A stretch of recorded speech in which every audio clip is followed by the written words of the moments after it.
통일부가 탈북어민 북송 과정 당시 현장을 촬영한 영상을 공개하면서 정치권의 공방도 거세지고 있습니다. 신구 권력 간 정면 충돌 양상인데요. 한편 국민의힘 내부에서도 당권 경쟁이 심화되는 모습입니다. 관련한 내용들 자세하게 짚어보도록 하죠. 이종훈 정치평론가 그리고 박진영 숙명여대 개관교수 나오셨습니다. 어서 오시죠. 안녕하세요. 우선 어제 약 4분 분량의 탈북 어민 북송 과정 영상을 통일부가 공개를 했습니다. 그 어민의 목소리는 담기지 않았지만 직전에 조금 주저앉는 모습 등 이런 영상이 공개가 됐는데 정치권에서 공방이 거센 모습이거든요. 우선 영상 어떻게 보셨습니까? 네. 지난번에 일단 사진 공개한 상태 아니겠습니까? 네. 그 사진에서 보던 내용하고 더 추가된 내용이 그렇게 많지는 않아요. 다만 이제 동영상을 통해서 조금 적나라하다고 해야 될까? 그러니까 실제 그 당시 상황이 어땠는지를 사진으로만 봐서는 정확하게 알 수 없었던 부분들을 이제 확인할 수 있었던 그런 이제 계기는 됐던 것으로 그렇게 생각을 합니다. 네, 조금 더 사진보다 적나라하게 그 현장의 모습을 알 수 있었다는 말씀이신데요. 정확하게 그 국회 요청이 아니라 네. 국민의힘 요청에 의해서 발표했다라고 이렇게 정확하게 저는 수정하는 게 맞다라는 생각이 들고요. 네. 당연히 흉악범인 경우에 북한으로 이렇게 추방되는 게 싫을 수밖에 없죠. 북한에 가서 어떤 처벌을 받게 될지 짐작이 가기 때문에 저항하는 것은 저는 당연하다. 그렇게 보여집니다. 네. 이 국민의힘의 요청으로 통일부가 영상을 공개했다고 말씀을 해주셨는데 통일부가 이런 영상을 공개한 것도 이례적이지 않습니까? 그 배경은 어떻게 적절치 못하다고 봅니다. 적절치 네. 못하다고 보고요. 지금 이 북한으로 추방된 어민들 문제를 다루는 과정에서 청와대 대변인이 발표를 하고요. 그리고 홍보수석까지 또 발언을 합니다. 그리고 통일부에서 자진해서 그때 영상들이라든가 화면들을 계속해서 내보내고 있습니다. 분명히 여기에 대해서 의혹이 있다라고 생각이 들 수밖에 없습니다. 최근에 어떤 기사가 나왔냐면요. 동아일보 기자 중에 이제 탈북한 기자가 있는 분이 네. 있는 모양이에요. 그분에 대해서 지난 대선 때 현재 이제 좋은 자리에 높은 자리에 있는 분이 찾아와서 이 문제 어부가 아니죠. 이분들 이 북송되는 문제에 대해서 자문을 구했다는 이야기가 있습니다. 그 당시부터 이것들은 어떻게 보면 이 정략적인 문제로서 접근하지 않았나라는 의혹이 들고요. 근본적인 부분은 이겁니다.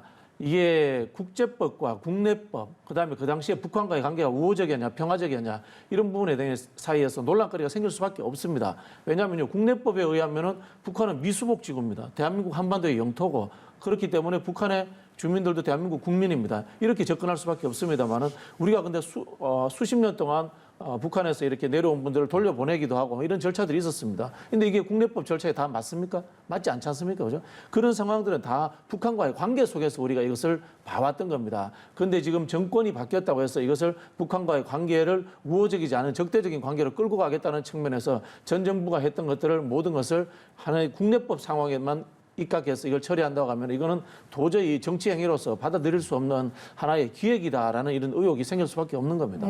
정치적 셈법이 다 투영이 된 것이다. 영상 공개 자체는 부적절했다는 말씀을 해주셨습니다.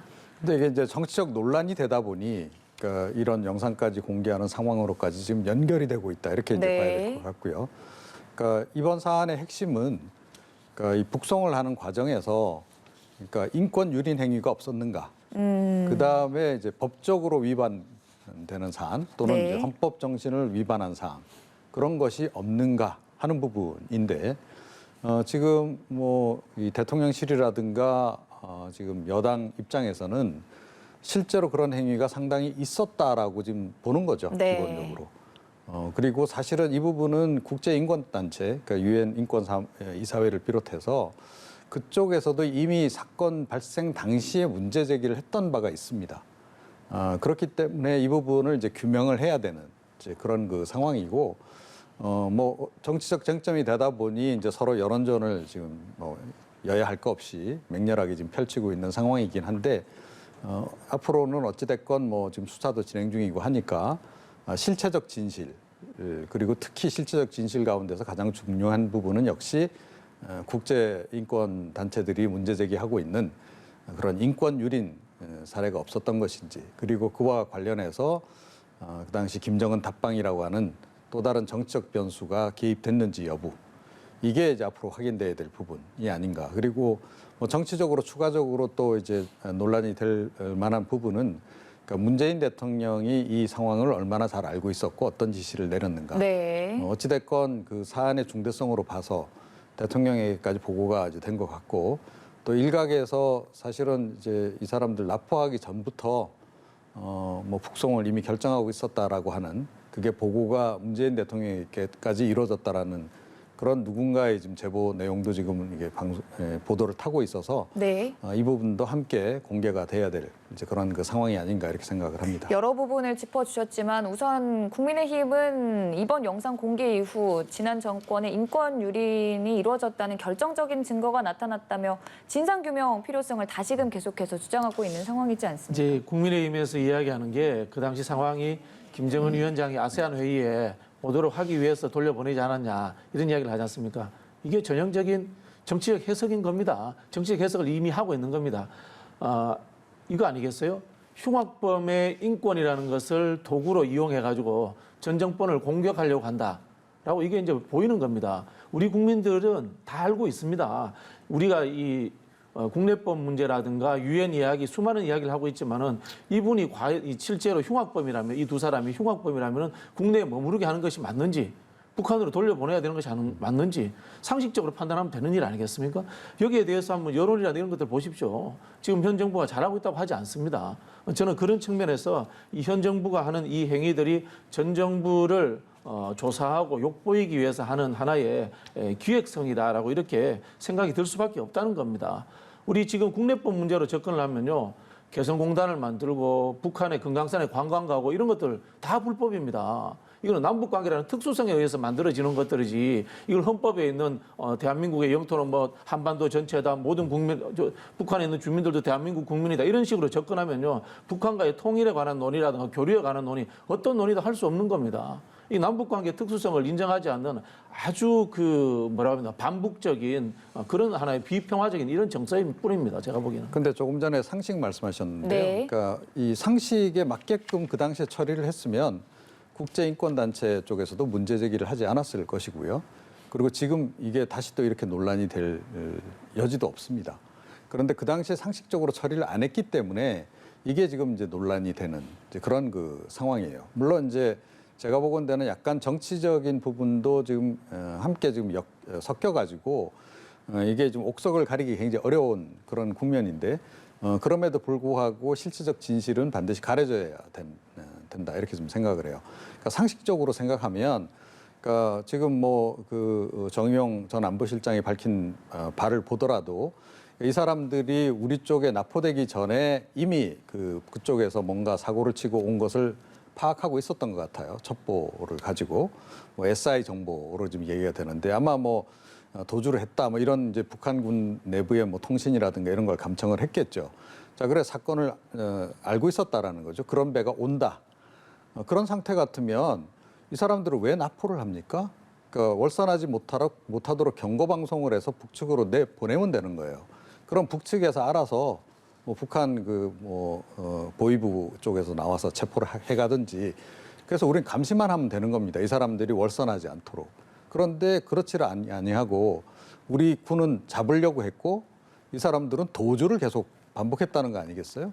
그럼 왜 굳이 그렇게 우리가 잡으려고 애를 썼느냐 하는 거예요.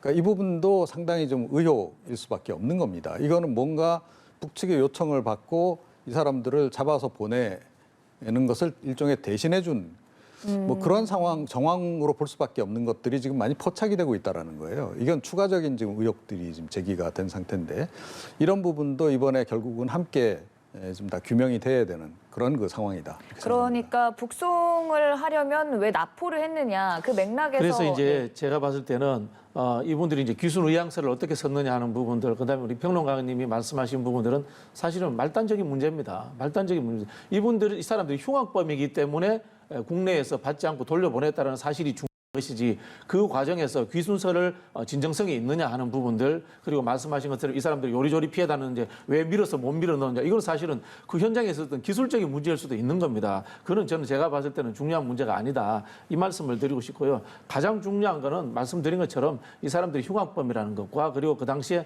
남북 관계가 적대적이지 않은 상황이었기 때문에 서로 간에 소통이 있을 수 있었다라는 이 말씀을 저는 가장 근본적으로 우리가 들어야 된다 그런 생각이 듭니다. 네, 하실 말씀이 있으신 건가요? 글쎄요. 그러니까 그럼에도 불구하고 의혹은 지금 계속 추가가 되고 있어요.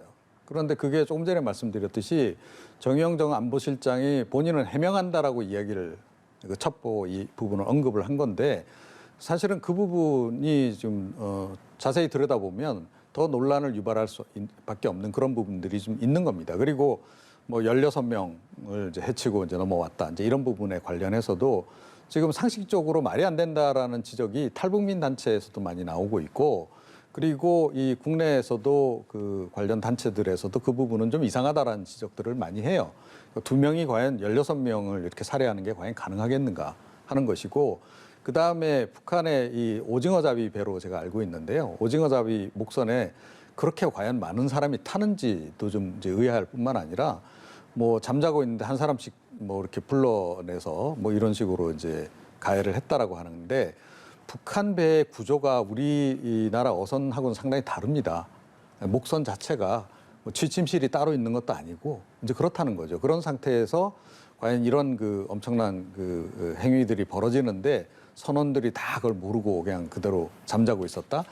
그래서 상식적으로 말이 안 되는 부분이 있어요. 그리고 특히나 가장 상식적으로 말이 안 되는 부분은 그럼 이 상당히 좀 사실은 그 강력 범죄를 저지르고 넘어온 사람들이잖아요. 그죠? 감청 정보를 이미 그것도 사건도 대략 파악하고 있었다라고 전제한다면 조사를 3일만 해서 이게 결론 내릴 문제가 아니잖아요. 예. 그리고 일단은 이 의향서를 귀순 의향서를 썼다는 얘기는 서류상으로는 일단 우리 국민으로 그때부터 간주할 수밖에 없어요. 자, 그럼 우리 국민이 여기서 뭐 이렇게 어떤 강력 범죄를 저지르고 북측으로 가려고 할 때 넘어갔다라고 전제할 때 우리 정부가 가만히 있습니까? 아니잖아요. 예. 경위 조사 다 하고 일단 우리한테 넘겨라라고 북측에 요구를 하죠, 오히려. 자, 그런 걸 생각하더라도 이거는 이 건 같은 경우에는 전 적어도 1개월 이상 조사를 반드시 했어야 되고 그리고 우리 정부 조사 신뢰하겠습니까? 북측에서? 그러면 당연히 국제인권단체까지 참관을 시켜서 객관적으로 조사를 진행했어야 된다고 생각해요. 그런데 그런 조사 절차 어떻게 보면 상식적으로 당연히 거쳐야 될 조사도 안 거쳤다라는 거죠. 그런데 이걸 상식적이다라고 처리했다라고 얘기하는 것 자체가 제가 보기에는 좀 어불성설이다 이렇게 생각합니다. 말씀해 주신 이 어민들의 귀순 의향서가 진정성이 있느냐 이게 또 다른 쟁점이지 않습니까? 그래서 제가 봤을 때 이게 검찰 정부의 교묘함이 숨어 있다 저는 그런 생각이 드는데요. 네. 이게 왜 그러냐면 이 사람들이 이미 북한으로 가버렸습니다. 북한으로 가버린 상황이기 때문에 그 사람들의 증언을 들을 수가 없는 겁니다. 그런 상황인 거예요. 지금 현재 이 국정원 직원들 중에 혹시나 그 당시 상황들에 대해 가지고 자이든 타이든 간에 어떤 발언을 할 수가 있는 겁니다. 귀순 의향서를 쓰는 과정의 문제라든가 이런 것들을 제기하면은 뭐 직권 남용이라든가 외압이라든가 이런 식으로 올가맬 수 있는 거리도 분명히 존재하는 겁니다. 그런 부분이 있기 때문에 저는 이런 부분을 꺼내지 않았나 이런 생각이 들고요. 예를 들자면 이렇습니다. 왜 그럼 이 사람들을 바로 북송했느냐? 한 열흘 정도 이 사람들이 남북으로 왔다 갔다 하지 않습니까? 이 기관의 SI 정보라든가 그다음에 그 당시에 남북 관계가 나쁘지 않았기 때문에 저는 그 대척점에 있는 북한 해군이라든가 한국 해군과 이렇게 저는 교신이 있었을 거라고 봅니다. 그 속에서 저는 충분히 파악이 되지 않았나 그런 생각이 들고요. 한편으로 왜 그러면 저 사람들을 한국에 데려와서 조사하지 않았느냐 하는 이야기를 하는데 금방 말씀하셨지 않습니까? 북한에서 16명을 죽였는지 안 죽였는지 여기서 확인이 불가능합니다. 피해자가 우리 한국에서 수사를 하게 되면 피해자가 존재하지도 않습니다. 그리고 이 사람들이 죽였는지 안 죽였는지도 불분명합니다. 그리고 내려오면서 흔히 하는 말로 이 사람들이 배도 깨끗하게 청소를 다 했다고 합니다. 이런 상황에서 어떻게 수사를 하고 우리가 거기에서 재판을 할 수가 있겠습니까? 현실적으로 불가능한 상황입니다. 북한에서는 거기에 대해서 피해자도 있을 것이고 예를 들자면 사체가 나왔다라도 북쪽에서 나왔을 거 아닙니까? 그죠? 그리고 또 배에 탔는지 누가 어떤 신원인지도 북한에서는 확인할 수가 있습니다. 한국에서는 확인조차 할 수 없는 상황입니다. 이런 상황에서 어떻게 조사를 할 수가 있습니까? 근데 열흘 동안 SI 정부나 이런 것들을 봤을 때 이 사람들이 살해를 했다라는 정황적인 이야기가 나오고 그리고 북한의 입장에서 봤을 때 이 사람들이 북한으로 오면 북한에서 수사하는 게 맞겠다라는 이런 의사가 있었을 수도 있는 겁니다. 저는 그렇기 때문에 북한으로 보냈다 이렇게 생각이 듭니다. 앞서 평론가님께서 이 당시 수사 수사가 제대로 이루어지지 않았던 점에 대해서 많은 혐의점들을 제기를 했었는데 네. 말씀을 들어보면은 그 당시 상황 자체가 하기에는 조금 취약했다. 아니, 그러니까 예를 들어서 그 당시 남북한 관계가 뭐 비교적 좋았던 상태고, 그리고 그 당시 김정은 위원장 답방 관련해가지고 이 남북한 간에 상당히 소통이 많았던 것으로 그렇게 지금 알려지고 있어요. 네. 바로 그 상황이 있었기 때문에 이 사람들이 이 지금 월선하기 전까지, 우리 쪽에 납포되기 전까지 상황을 우리 당국 쪽에서도 알고 있었다는 얘기인 거고, 그런데 보통 이제 제가 말씀드리잖아요. 상식적으로 북한에서 우리 쪽으로 배들이 간혹 넘어옵니다. 실수로 넘어오기도 하죠. 어선들이 넘어옵니다. 조업하다 보면. 그런 경우 어떻게 하죠? 우리 쪽에서 경고방송하고 월선했으니까 되돌아가세요 하면 되돌아가요. 그죠? 예. 그러면 이제 북측 경비정이 나와서 뭐 단속을 하든지 뭐 이런 식으로 이제 하는 겁니다. 또 의도치 않게 우리 쪽으로 너무 많이 넘어왔어요. 그럼 우리가 납포해서 그 경계 지점에서 북측에 넘겨주기도 해요. 그죠? 그런 상황인 자, 겁니다. 지금도 사실은. 아니 이게. 보십시오. 그러면 현장에서 그렇게 처리할 수도 있는데 왜 그렇게 처리 안 했냐는 거예요. 그러니까 그 자, 그러니까 보십시오. 부분까지는 그러니까 만약에 제가 보건대는 북한군하고 만약에 그 당시 우리 군하고 소통이 좀 있었다라고 전제한다면 당연히 우리 군 쪽에서는 그러면 우리 쪽에 넘어오는 거 우리가 경고 방송해서 내쫓겠다. 그러니까 당신네들 알아서 처리하세요.라고 대응을 했어야 되는 거죠. 그런데 그렇게 대응을 안 하고 납포를 하고 거기다가 귀순 의향서까지 받아요. 그러니까 이런 상황들이 도대체 이게 납득이 안 가는 상황들이라는 거예요. 그러니까 제가 보건대는 그러니까 지금 그 당시 남북한 관계가 좀 상대적으로 좋았다라고 하는 그 부분이 결국 그게 가장 결정적인 변수였던 것 같아요. 그렇게 자, 그러면 결국은 그 혐의를 좀 제기되고 있는 여러 의혹을 결국은 인정을 하실 수밖에 없는 상황이 된다는 거예요. 해야 되는 상황이라는 거예요. 그래서 제가 그러니까 앞에서 말씀드렸지 네. 않습니까? 기술적인 상황, 그다음에 국내법과 국제법이 부딪히는 상황에서의 절차적으로 문제가 있을 수 있습니다. 자, 그러면 여기서 우리 결론적으로 누구의 인권이 침해받았느냐는 게 사실은 결론인 겁니다. 이 흉악범이라고 하는 사람들의 인권이 침해받았다는 것이 과연 그렇게 문제가 되는 부분인가라는 부분을 제가 먼저 말씀드리는 거고요. 말씀하신 내용은 사실 SI 정보를 오픈하기 전까지는 우리 다 속단할 수 없는 겁니다. 그런데 짐작해 보건데 남쪽의 군대도 피해 다니고 북쪽의 군대도 피해 다니는 도망 다니는 그런 목선 아니었겠습니까? 그러다 보니까 납포할 수밖에 없지 않았나라는 짐작을 해볼 수 있는 거고요. 그리고 근본적으로 지금 국민의힘 쪽에서 확인하지 않고 있는 부분이 법률적인 부분입니다. 뭐가 법률적인 부분인가 하면요. 실제로 그전에도 남한에 이렇게 흉악범들이나 범죄를 저지르고 온 사람들이 한국에 와서 이렇게 재판을 받고 이런 사람들이 있다고 합니다. 그런데 이 지금 상황은 어떻게 되냐면 북한에서 사체라든가 사건이라든가 확인이 안 되면 범죄 요건 자체가 성립이 되지 않습니다. 어떻게 우리가 흔히 하는 법률적인 수사를 할 수가 없는 상황이 되어 있는 겁니다. 그냥 단순 귀순범이 돼버리는 겁니다. 그런 상황에서 북한에서 이 사람들이 그런 정황적 증거가 있다는 것을 계속해서 우리에게 정보가 줬을 때 북한에 1차적으로 넘길 수밖에 없는 상황이라는 게 지금 이 법률적인 현실이 존재하는 겁니다. 아니 그런데요. 그러니까 그런 그 민감한 사안의 경우에 이번 같은 경우 어떻게 보면 대형 사고를 치고 온 거예요, 그죠? 자, 그런데 왜 그럼 국제인권단체를 개입을 안 시켰냐는 거예요. 네, 그 그러니까 부분은 국제인권단체를 개입을 시키는 이유가 뭐겠습니까? 결국 우리 정부가 어떤 쪽으로든 결론을 내렸을 때 논란의 여지가 있다라고 판단될 때는 좀 더 객관적인 시각에서 이 문제를 바라보고 그래서 인권적인 부분에서 국제인권단체가 문제 제기를 안 하는 절차에 따라서 일을 처리하는 것이 합리적이기 때문에 그렇게 하는 거예요. 그런데 이번 같은 경우에 어떻게 했나요? 국제인권단체 아예 배제시켜 버렸잖아요. 아예 그래서 모르고 이제 있었어요. 이 그리고 말씀을 매우 신속하게 보냈고 이 말씀을 그리고 드릴 수밖에 보십시오. 없는데요. 아니 그렇게 강력 범죄를 저지르고 왔는데 아니 3일 조사하고 이 조사 끝낸다는 게 이게 상식적으로 말이 됩니까? 그 사람들이 설령 진술을 뭐 그렇게 했다 손 치더라도 하더라도 확인은 해봐야 되는 거잖아요. 기본적으로 확인하는 데만 해도 제가 보건대는 이건 뭐 좋기 뭐 기본 일주일 한 달 정도는 지나봐야 실체적 진실에 그나마 접근해 갈 수 있을 거다라고 생각을 해요. 국제인권단체를 개입시켰다 그러면 그분들이 확인하겠죠. 그 사람들 진술도 들을 것이고 당신네들 이렇게 했느냐. 그리고 그걸 반복적으로 질문해서 이 사람들이 과연 그 팩트에 대해서 정확하게 진술하고 있는지 여부도 확인을 다 하겠죠. 그죠? 자, 그렇게 해서 국제인권단체의 조언에 따라서 일 처리를 했으면 지금 이렇게 정치적 논란이 되겠습니까?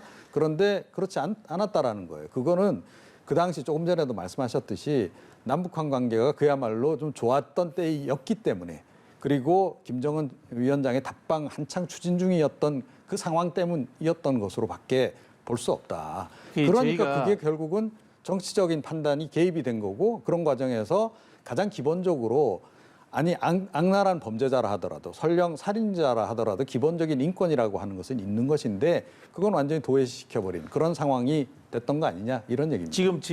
지금 시점에서 저희가 그 상황을 보니까 김정은 위원장의 답방 문제라든가 이런 것들을 엮어서 우리가 생각할 수 있는데요. 한번 생각을 해보십시오. 바다 위의 현장인 상황에서 그런 부분들, 그 다음에 이 국가기관이 운영하는 측면에서 모든 것들을 흔히 하는 뭐라고 하셨죠? 인권단체가 흔히 하는 말로 그 국제적인 기구가 아닙니다. 그냥 NGO입니다. NGO 단체의 조언을 들어가지고 이런 것들을 처리한다는 것은 사실은 논센스인 측면이 아니 존재하는 유엔 거고요. 인권 이사회가 어떻게 그냥 단순 NGO입니까? 아니 그 국내에서 적용되는 문제들을 일일이 그리고 지금 우리가 지금 시점에서 돌이켜 보니까 이게 대형 사건이다 하라고 하니까 지금 왜 그 당시에 유엔 인권 단체를 부르지 않았냐 이렇게 이야기할 수 있는 거죠. 그 당시 현장에서 처리하는 방식을 본다면은 이거는 맞지 않다는 겁니다. 우리 흔히 하는 말로 선조치 후보고 이런 이야기를 하지 않습니까? 현장 상황에서. 그렇기 때문에 여기에서 아까 그 우리 평론가님 말씀하신 것처럼 왜 현장에서 배로서 밀어 올리지 못했느냐. 물질고 납포했느냐 이런 이야기를 할 수 있는 거지. 현장 상황을 SI라든가 이런 것들을 공개하면은 거기에 대해서 우리가 쉽게 이걸 지금 상황에서 해석하는 것처럼 똑같이 해석할 수는 없는 겁니다. 아니, 그러니까 납포도 일반 납포가 아니에요. 예. 이 해군의 특수전단까지 동원해가지고 이 강제 납포. 자, 그러면은 제가 여기서 역질문 드려볼게요. 네, 그런 해군이 거고. 그 특수 상황을 고려해서 납포하는 과정에서 대통령이 지시까지 했을까요? 그러면요?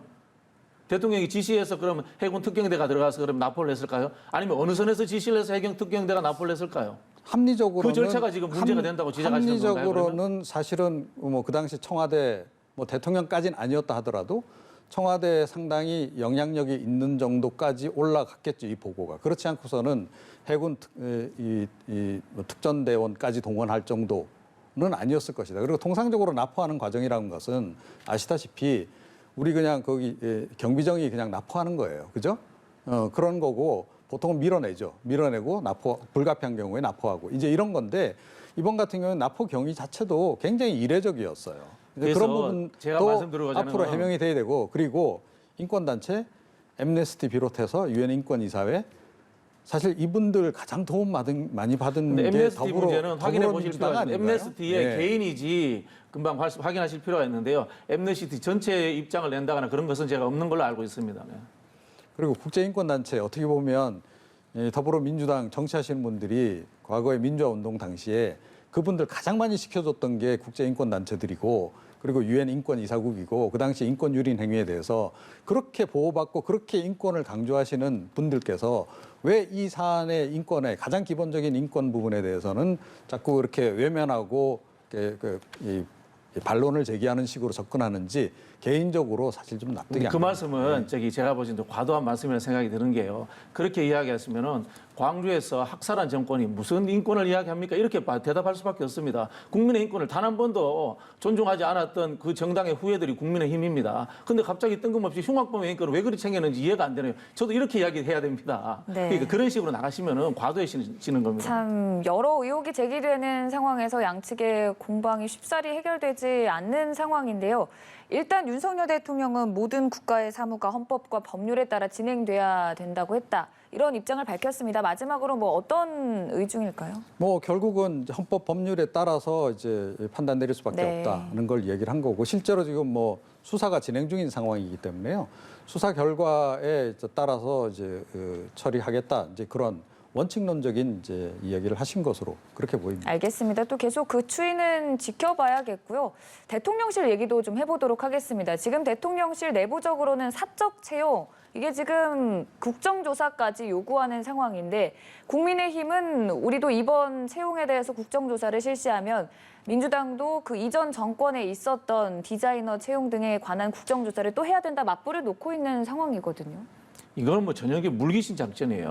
네. 물귀신 작전인 게 현 정부에서 이루어지는 사적 채용 문제와 문재인 정부에서 있었던 것을 같이 넣는 것 자체가 저는 앞뒤가 안 맞다라는 생각이 들고 지나간 일입니다. 지나간 일을 잘못했으면은 바로 잡아야 될 정부가 현 정부 아니겠습니까? 근데 과거의 정부의 것을 끄집어 가지고 물타기를 한다. 이거는 뭐 전혀 맞지 않다는 생각이 들고요. 또 확인한 바에 의하면은 그 문재인 정부 때 디자이너 채용 문제는 의전실에 의상을 담당하는 직원이었습니다. 자기 전공 분야에 채용을 한 겁니다. 그런 부분에 있어서의 엄격한 이 차이가 난다. 이 말씀을 좀 드리고 싶네요. 네. 그러니까 이 사적 채용 문제는 한번 광범위하게 좀 이 논의를 해서 좀 어떻게 보면 기준을 좀 만들 필요가 있을 것 같아요. 그러니까 국회 같은 경우에도 과거에 뭐 친인척 채용이 많아가지고 좀 가이드라인을 정한 상태거든요. 그래서 4촌 이내 친인척 이렇게 채용 못하도록, 그다음에 8촌 이내 채용할 경우에는 신고를 하도록 그렇게 지금 이제 국회 같은 경우에 규정이 지금 돼 있습니다. 이거 지금 대통령실도 예외는 아니다라고 생각해요. 그리고 오히려 대통령실은 더 엄격해야 된다라고 아마 국민들이 생각할 거다 이렇게 좀 보고요. 그러니까 사실 이 사적 채용은 어느 정도도 완전히 자유롭기는 어려울 거다라고 저는 생각해요. 그리고 지금 여야 간에 서로 뭐 국정조사 하자라고 얘기하지만 이런저런 물타기를 서로 시도하고 있는 거 아니겠습니까? 예, 그래서 지금 예를 들어 조금 전에 이제 이 강제북송 이슈 관련해서 국정조사 하지 않으니까 이 사적 채용 부분도 함께 섞어서 하자고 지금 이제 민주당 쪽에서 이야기하고 있는 네. 거고. 자, 그러니까 국민의힘 쪽에서는 사적 채용 문재인 정부 거까지 다 하자. 뭐 이렇게 지금 얘기를 하는 거고 서로 물타기를 좀 하는 겁니다. 그 얘기는 결국 뭐냐면 양쪽 다 하기 싫은 거예요. 국정조사. 결국은. 말은 그렇게 하고 정치적 공세를 펼치고 있지만 그래서 제가 보건대는 이건 성사 안 될 가능성이 굉장히 높다라고 좀 생각을 하고요. 그럼에도 불구하고 지금 윤석열 정부에서 이 사적 채용 부분은 조금 과한 측면이 분명히 존재한다. 네. 이렇게 생각합니다. 그리고 그러니까 예를 들어 캠프에서 일하던 사람들이 인수위에 활동하고 또 그 연장선에서 대통령실에서 활동하고 충분히 가능한 일이에요. 자, 그런데 인수위 그러니까 그 대통령 그 선거 전 때 캠프 구성을 보게 되면 물론 일부 친인척도 오기도 합니다.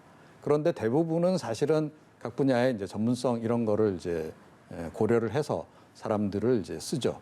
자, 그러면 그 전문성에 기반해서 그 사람들을 만약에 이 대통령실에 선채용했다라고 한다면 아마 설령 캠프에서 일하던 사람이 들어갔다 하더라도 논란의 여지가 별로 없을 거예요.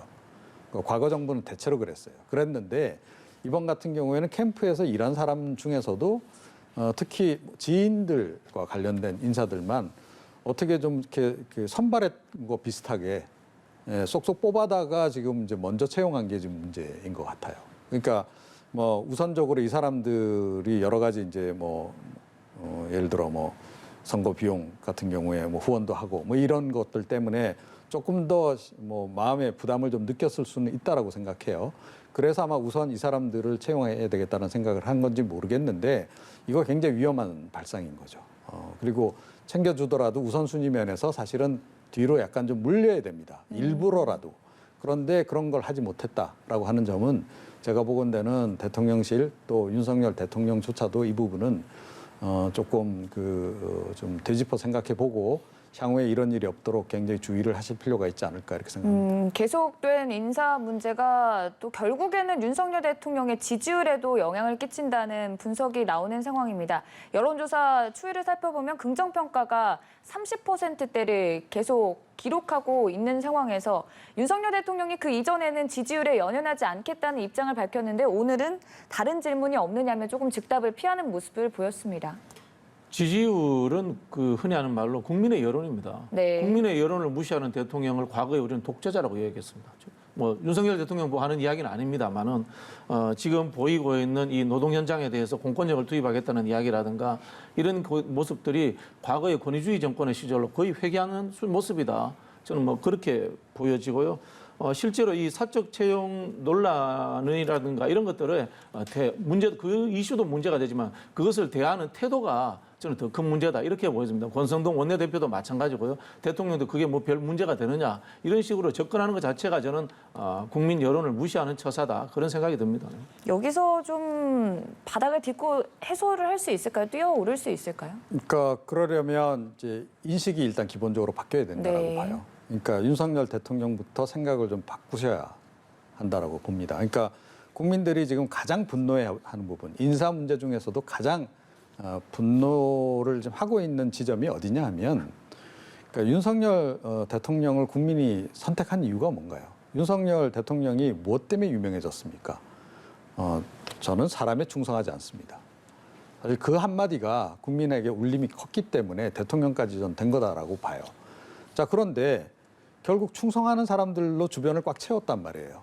그죠? 내가 또 그런 식으로 했고.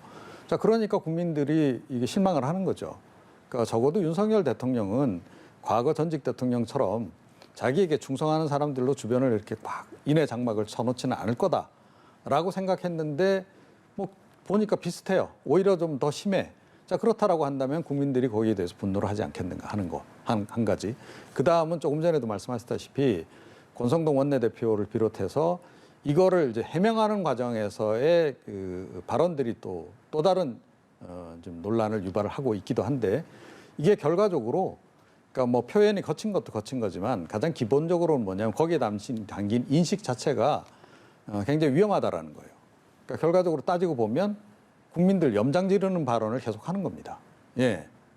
그러니까 그런 혜택을 못 받은 사람들이 듣기에는 굉장히 거북할 수밖에 없는 발언들을 계속 좀 쏟아내고 있는 거죠.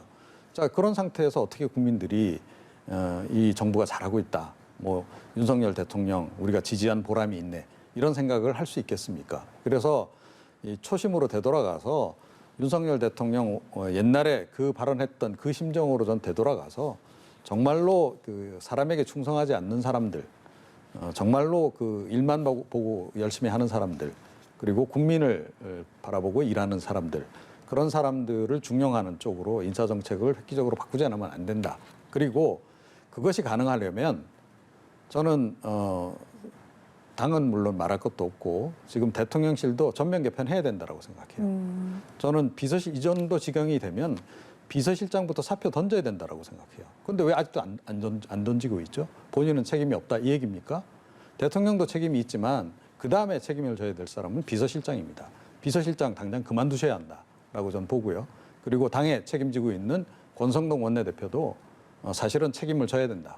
이렇게 생각합니다. 여러 방면에서 또 말들이 나오고 있는 상황인 만큼 이번 상황을 잘 타개나길 바라는 마음이고요. 당내 상황 짚어보겠습니다. 이준석 대표가 윤리위 심의에서 당원권 정지 6개월 처분을 받고 조금 잠행을 이어가면서 여론전 그리고 지지층 결집의 행보를 나타내는 상황인데 지금 대법원에서 유죄를 받은 김성태 전 의원 그리고 실형을 확정받은 염동열 전 의원에게 3개월의 당원권 정지 처분이 나온 것을 두고 다시금 이전의 윤리위 심의가 너무 형평성에 어긋나는 것 아니냐는 지적까지 나오고 있는 상황입니다. 형평성이 어긋나죠. 이분들은 이제 최종 판결이 난 다음에 징계가 이루어졌고 이준석 대표는 흔히 하는 말로 기소도 되지 않았지 않습니까? 네. 단지 그 품위 유지라는 측면에서 당원권 정지 6개월이라는 것은 제가 보기에는 이제 정당 역사상 전례가 없는 중징계다 그런 생각이 들어요. 결국은 이준석 천액이 아니냐라는 이런 뭐 생각을 지울 수가 없다는 생각이 들고요. 저는 그 이준석 대표가 이 사법적인 뭐 이 처벌을 받지 않는다면은 정치적 제기가 가능할 거라고 봅니다. 네. 정치적 제기가 가능하다고 보고요. 본인도 아마 그런 생각을 하고 다음 차기 당대표에도 출마하겠다는 생각을 하고 있지 않나 그런 생각이 듭니다. 왜냐하면요. 다음 당대표가 누가 되든지 간에 이준석 대표의 6개월 징계권을 가지고 총선이라든가 이런 데 공천을 안 줄 가능성이 많거든요. 그런 빌미가 있기 때문에 내가 당대표가 돼서 내 스스로 공천을 챙겨야 되겠다. 저는 뭐 그런 생각을 할 수 있을 거라고 보고 그런 측면에서 지금 전국을 돌면서 청년들을 만나고 당원들을 만나고 하는 이런 행동들을 하지 않나 뭐 그렇게 짐작이 됩니다. 이준석 대표가 차기 당권까지 또 줄 가능성 어떻게 보십니까? 네, 점점 높아지고 있죠. 네. 그러니까 사실은 윤석열 대통령의 국정수행 지지율이 떨어지고 또 그 과정에서 윤핵관들의 지금 뭐 논란이 되는 발언들, 윤핵관 중에 윤핵관인 특히 권성동 원내대표의 발언 그런 것이 저는 환경적으로 이준석 대표의 이제 복귀를 좀 가능하게 하는 요인으로 지금 작용하고 있다. 좀 어떻게 보면 명분을 더 좀 획득해가는 그런 과정에 접어들고 있다. 그리고 최근에 국정수행 지지율이 떨어지는 과정에서 가장 많이 떨어져 나간 세대가 2030 세대예요. 네. 예, 이준석 대표가 당대표가 되면서 사실은 그 국민의힘 지지로 많이 돌아섰던 이 세대가 지금 본격적으로 이탈하고 있다라고 하는 점. 그러면 누가 그들을 다시 잡아올 수 있겠는가 하는 거죠. 그러니까 이준석 대표 말고 지금 과연 현재 국민의힘에 대안이 있겠는가. 그런 쪽으로 지금 논리가 연결이 될 수밖에 없다. 이렇게 생각합니다. 이준석 대표 후보가 지닌 이 상징성에 대해서 두 분 모두 상당하다는 점을 말씀을 해주셨는데 민주당 상황도 짚어보도록 하죠. 지금 민주당은 전당대회가 얼마 남지 않은 상황에서 이재명 의원이 지난 주말에 본격적으로 출마 선언을 했고 또 일각에서는 97그룹 그리고 친문 세력이 또 연합을 해서 대치를 하는 게 아니냐 이게 조금 가능한 상황이라고 보시나요? 친문 세력이 뭐 이렇게 단일화를 해서 대치는 할 수 있겠죠. 근데 네. 실제로 뭐 별 의미는 없을 것 같아요. 이미 어대명이 이제 요즘 이제 확대명이라고 하더라고요. 그 정도로 지금 이 상황 자체가 이재명 후보 쪽으로 쏠려 있지 않나 이런 생각이 들고요. 그것은 실제로 지난 대선을 겪으면서 이재명 후보가 당에 대한 이 장악력이 높아졌다는 측면들과 그다음에 이재명 후보가 흔히 하는 이제 이 젊은 층들 그리고 당원들과의 교류가 직접적으로 아주 끈끈하게 됐다. 네. 그런 측면에서 이 당원 민주주의를 내세웠고 이런 부분들이 당원들에게 먹힌 상황이다. 저는 그렇게 좀 보여집니다. 네. 이제는 어대명에서 확대명까지 이재명 의원이 대표를 할 가능성이 그만큼 크다는 점을 시사해 주셨는데 사실 이재명 의원 하면 빠지지 않는 부분이 지난 선거의 패배 그리고 더 나아가서 사법 리스크는 계속 거론이 되고 있지 않습니까? 네, 그렇죠. 그래서 저는 뭐 개인적으로 정계 은퇴를 하거나 네. 사실은 이제 그렇게 해서 좀 더 자기 어떤 자숙의 기간을 좀 갖는 것이 길게 보면 유리할 거다라고 저는 생각을 했는데 뭐 이재명 의원의 선택은 제가 생각하는 거하고 늘 반대 방향으로 가시기 때문에 이제 뭐 일단은 본인이 이제 책임지기 위해서 오히려 출마하겠다 지금 이런 이제 논리로 지금 이제 출마 선언까지 지금 한 그런 그 상태인데요. 그럼에도 불구하고 지금 진보 지지층들 사이에서의 이재명 의원에 대한 지지율을 보게 되면 그렇다고 해서 아주 압도적인 것 같지는 않아요. 네. 그러니까 뭐 과반 이상 이렇게 뭐 지지율이 나온다거나 그렇진 않다는 거죠. 그래서 97그룹들을 비롯해서 나머지 후보들 표를 다 알뜰하게 끌어모으면 잘하면 양강구도를 형성할 정도는 된다는 거죠. 그래서 97그룹들이 어떻게 움직여 가는가가 굉장히 중요할 거다라고 생각해요. 그래서 초반에 좀 경쟁을 통해서 서로 좀 비전 경쟁을 좀 했으면 좋겠고, 그래서 뭐 이재명 의원보다는 좀 더 그 비전제적인 측면에서 좀 강점을 보인다라고 한다면 상황을 좀 많이 바꿀 수도 있을 것이다 이렇게 생각을 합니다. 그리고 97그룹이 다 나와서 끝까지 완주하기보다는 아마 결국은 단일화 과정을 거치지 않을까 싶긴 한데 누구를 97그룹의 대표 주자로 내세울 것인가 이 부분도 전략적 고민을 좀 해야 될 대목이 아닌가 싶은데 그 전략적 선택을 잘하면 의외로 전당대회도 흥행이 되면서 네. 양강구도 양상으로 좀 전개되는 그런 그 모습을 좀 볼 수도 있지 않을까 이렇게 좀 생각을 해봅니다. 곧 있을 또 8월 전당대회 어떻게 진행되는지 함께 또 지켜보면서 얘기를 계속 나눠보도록 하고요. 오늘 말씀 여기까지 듣도록 하겠습니다. 이종훈 정치평론가 그리고 박진영 숙명여대 개공골수와 함께했습니다. 고맙습니다.